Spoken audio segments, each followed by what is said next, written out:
Police encounter के बाद बवाल मच गया है। पूरी खबर क्या आपको बताते हैं। युवक की मौत पर परिजन और ग्रामीण अब सवाल उठा रहे हैं। वहीं पुलिस का दावा है कि आरोपियों ने पुलिस पर फायरिंग की थी। वहीं परिवार कह रहा है कि सरेंडर करने के बाद आरोपी को गोली मारी गई है। पूरा मामला क्या है आपको बताते हैं, पूरी जानकारी आपको देते हैं। ग्राफिक्स के जरिए खबर जान लीजिए पूरी, क्योंकि भारत तिवारी कहा जा रहा है इसका नाम, जिसे पिस्टल लहराने का वीडियो सामने आया था। धमकी देने का आरोप है इस शख्स पर। पुलिस ने कहा कि भरत मानसिक रूप से अस्वस्थ है। 17 जून को पुलिस मुठभेड़ में भरत की मौत होती है। परिजनों ने मुठभेड़ को फर्जी बताया।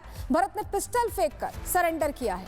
परिजन पुलिस पर जानबूझकर एनकाउंटर का आरोप लगा रहे हैं। थाना अध्यक्ष समेत कई पुलिसकर्मी इस मामले में सस्पेंड भी किए जा चुके हैं। मुठभेड़ के विरोध में स्थानीय लोगों ने प्रदर्शन तेज कर दिया है और मामले की न्यायिक जांच की मांग की जा रही है। रिपोर्ट देखिए।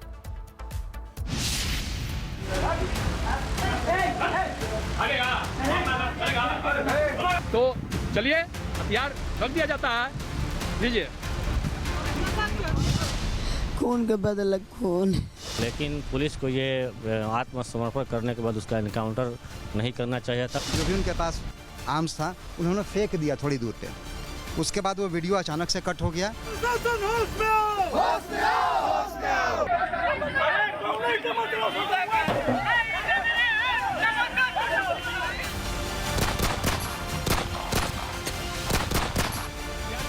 भोजपुर में गोलियों की गूंज अब थम चुकी है, लेकिन सवाल अभी भी बाकी हैं। क्या ये पुलिस की बड़ी कामयाबी है? पुलिस ने एक निहत्थे को मौत के घाट उतार दिया है। फालतू बोलेगा रे, क्या रख रहे हैं? जिससे कई सवाल खड़े हो रहे हैं। क्या इस एनकाउंटर की कहानी कुछ और ही है? बिहार के भोजपुर के बिलौटी गांव में बुधवार को जो हुआ, उसके बाद पूरे इलाके में एक सवाल गूंज रहा है। आखिर भरत तिवारी को क्यों मारा गया?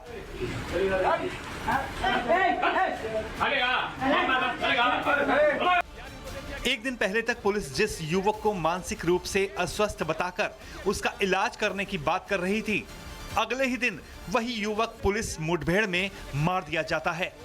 चलिए यार रख दिया जाता है, लीजिए। भरोसा कीजिए।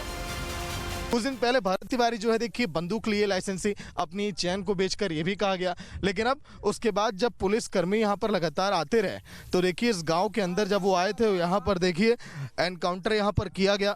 पुलिस कर्मियों की तरफ से आरोप लगे। यहीं पर जो है देखिए लगभग 3 गोली पैर में मारा गया एंड भरत तिवारी को।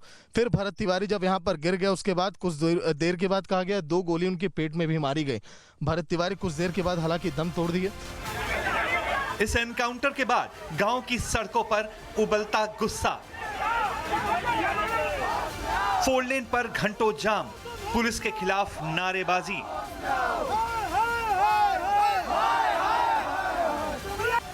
और फिर लाठीचार्ज का सिलसिला शुरू होता है। घटनाओं की यह पूरी श्रृंखला अब बिहार की राजनीति और पुलिस व्यवस्था दोनों को कटघरे में खड़ा कर रही है। एनकाउंटर में मारे गए भरत तिवारी की मां का रो रो कर बुरा हाल है।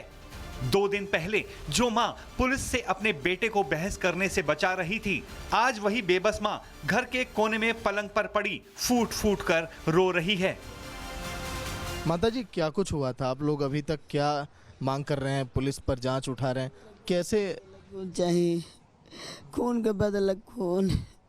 सबराट चौधरी बोले बा मरवले बा आईसीएम बाटे जाके जगदीशपुर के। वहीं स्थानीय लोग भी भरत तिवारी के एनकाउंटर पर सवाल या निशान खड़े कर रहे हैं। क्षेत्रीय लोग भरत तिवारी को समाज सेवी बता रहे हैं और कह रहे हैं कि प्रशासन से एक मामले में बहस के बाद ये सब हुआ। भैया क्या कुछ हुआ? भरत तिवारी को पुलिस क्यों परेशान कर रही थी? एनकाउंटर की वजह भी कुछ पता चला इस बारे में?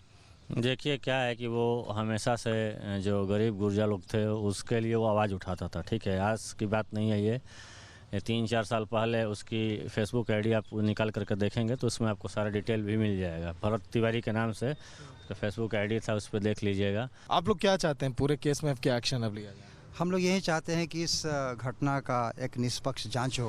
लड़के को आप अगर देखेंगे पिछले कुछ सालों से, 4 साल 5 सालों से, वो लड़का पूरी तरह से सामाजिक कार्यों में संलिप्त था। उसका यही मकसद था कि हमारा जो है हमारा जो क्षेत्र है, हमारी जो समस्याएं हैं, उसका शासन प्रशासन के द्वारा ईमानदारी से उसका निवारण किया जाए। भोजपुर में एनकाउंटर खत्म हो गया है, लेकिन कई सवाल अभी भी बाकी हैं।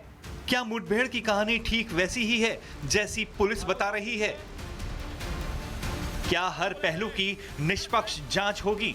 और क्या इन सवालों के जवाब से रोता बिलखता परिवार संतुष्ट हो पाएगा? Bureau report, Republic Bharat.